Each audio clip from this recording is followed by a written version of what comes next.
draw. I didn't try to paint. What I'm going to do here is I'll just lay in a few values and let them sit into the paper. And then I'll come back in and rub them out later after it dries. So all I'm doing here, you guys, is in fact, I could probably just do it over one of these. Just laying down some washes.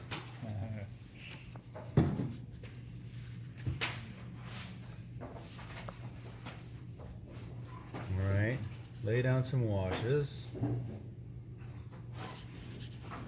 What blue is that? Yellow? Yeah, or Prussian. Prussian.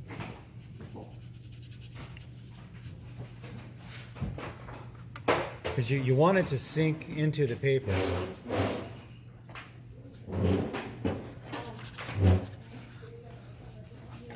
You're kind of spreading it around so it'll absorb a little bit faster.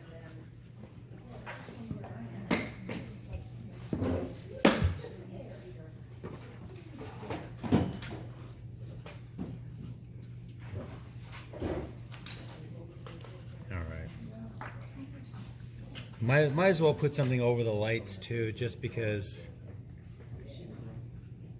we'll want to wipe all that out. So when I would do that rub out technique, I would just do it like this. Just let it sit there.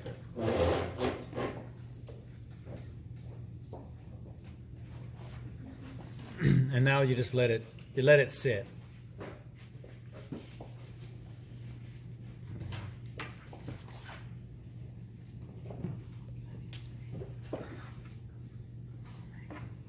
Yeah, you just let it sit. Wet the surface first.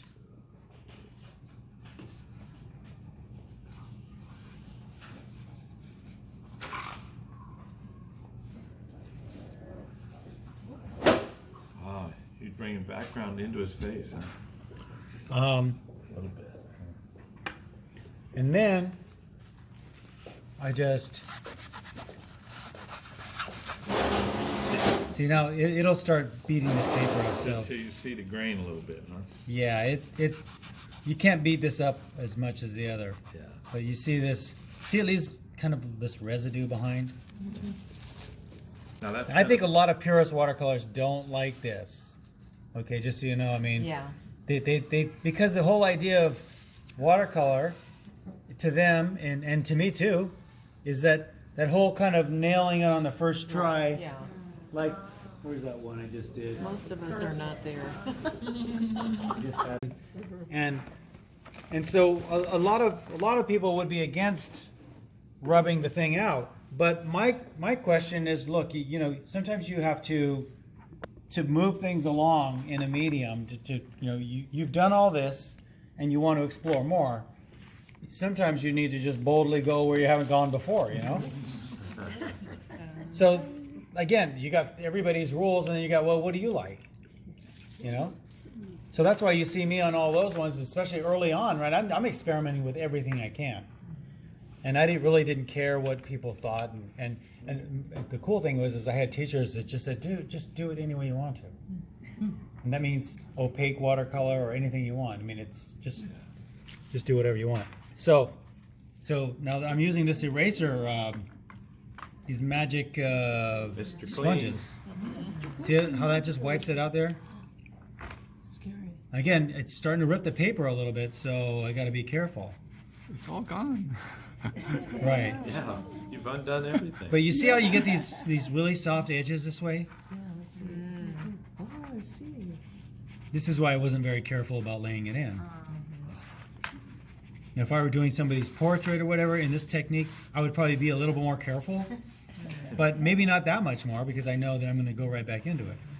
Now here's the thing, I want to go back into this and work with it, but if I do too much of that, I think I'd be more inclined to blot rather than wipe, because I'd be afraid I'd mess up where I laid the shadow in. yeah. I'd start running shadow over where it didn't belong. See, now I'm just going to leave it, let it dry again, and then I'll work some washes into that. And we'll have this little this sort of little residue effect that happens.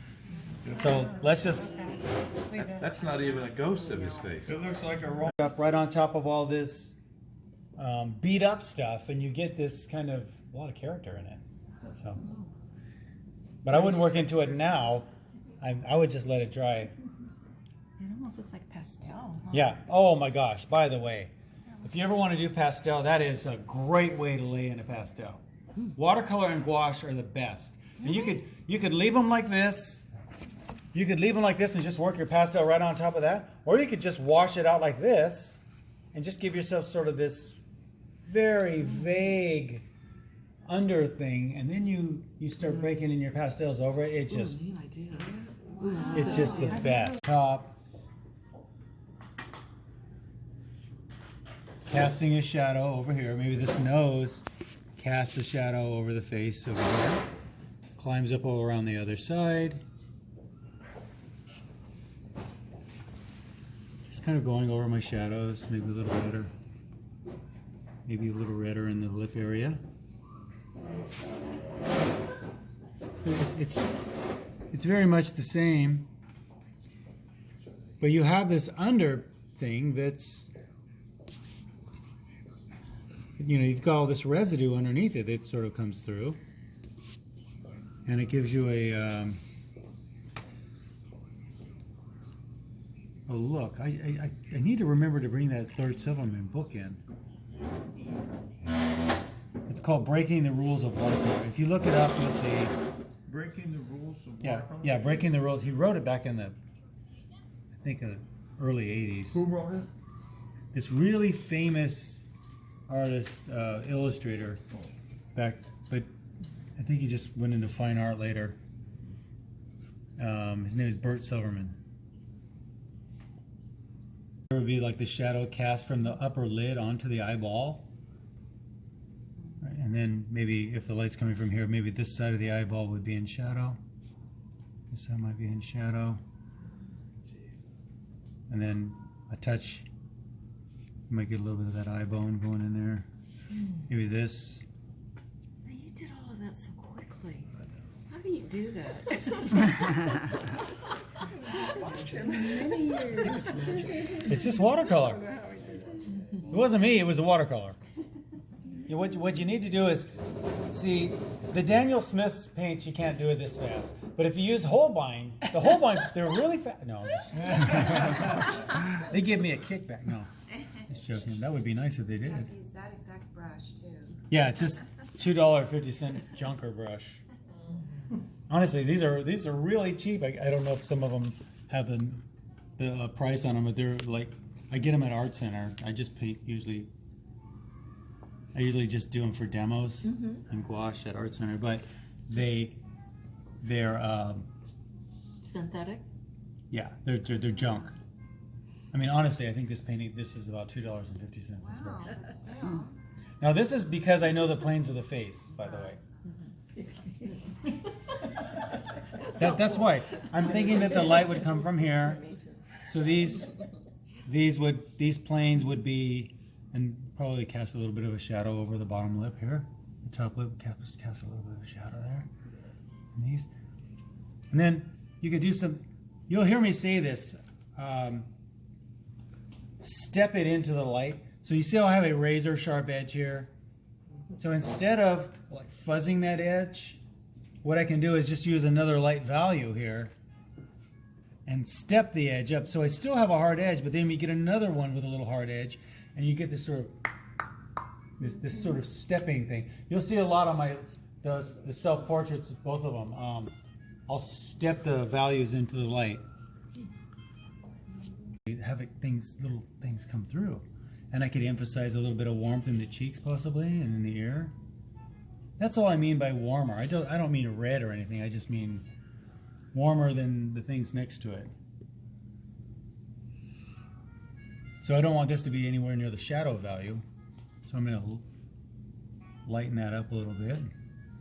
Go around where the highlight might be. Highlight would be on the high part of the form, closest to the light. Might get a highlight in here. probably not in there.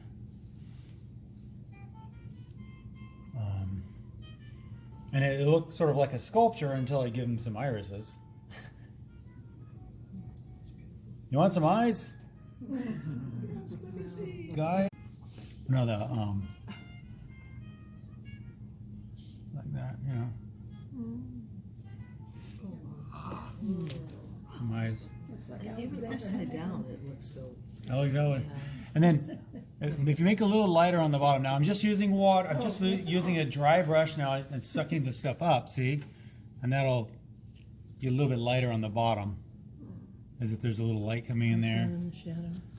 Sometimes what I'll do is pop a little something dark right up under the top eyelid, right up in here.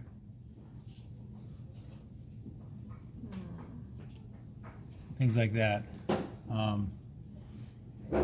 Maybe a little bit of a dark in here where the nostril might be.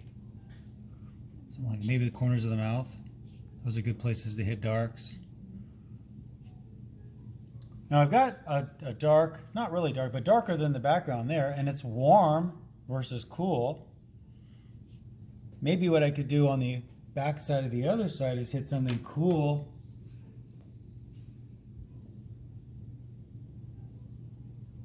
To set off that, letting some of that green come through in it. So you're getting, I mean, it's not unlike watercolor or anything. It just looks like you beat up the paper a little bit. But that beat up paper look, I like it. I always did like it. I don't know why people, I mean, I'm still getting spontaneous marks, but I'm getting this residue effect. I don't know what else to call it. So I call it the residue effect. It's just The kind of more wipeout. texture too. Yeah, it gives you more texture. I'm trying to get all I can get. Maybe come up with like a hair color here. This person some hair here. Something like that maybe. Maybe a little browner. A little blue. Red, yellow, and blue, right? It's always red, yellow, and blue. A little bit browner here and just let it seep into the background. Maybe it would be a little lighter on the light side there. But anyway, you get all kinds of great effects this way.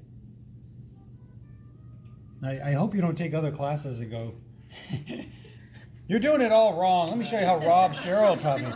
And then they're going to be, oh, great. Yeah. So, and you know that it's always the kind of darks. The darks that do it. See what the darks do? Get some like some darks. I don't know where else there'd be a dark. Sometimes there's a dark in there. Usually in the corners of the eyes you get a dark, something there, there, there. Well, 5 minutes. And that's the whole. See, that's the stepping of it into the light. You see how I went from shadow to medium to light, and I could definitely do some more delicate things in there, but you get the idea. So here's the cool thing about this technique is that you get all this residue stuff that happens. It's basically like toning your watercolor paper, like working on toned watercolor paper. But It's nice. yeah. Look at all these little cools you're getting in the flesh, and you didn't even have to work for them. So, remember when I laid it in the beginning, I sort of exaggerated the warm in the cheeks and the cools around here, and then later on, it's just little I don't know, little thoughts, little hints. Yeah. So you let it dry and then you dampen and wipe off. Yeah. And then Yeah. dry again. And you'll find out that everybody has to find out the hard way that if you beat it up too much, it'll rip the paper. Okay. So the key is to dry it completely and then get into the wiping again if you need to wipe it more. If you do too much, you'll get into trouble. But you know, that's how you learn. That's how you learn. You have to get into trouble. I spent a lot of time getting into trouble growing up.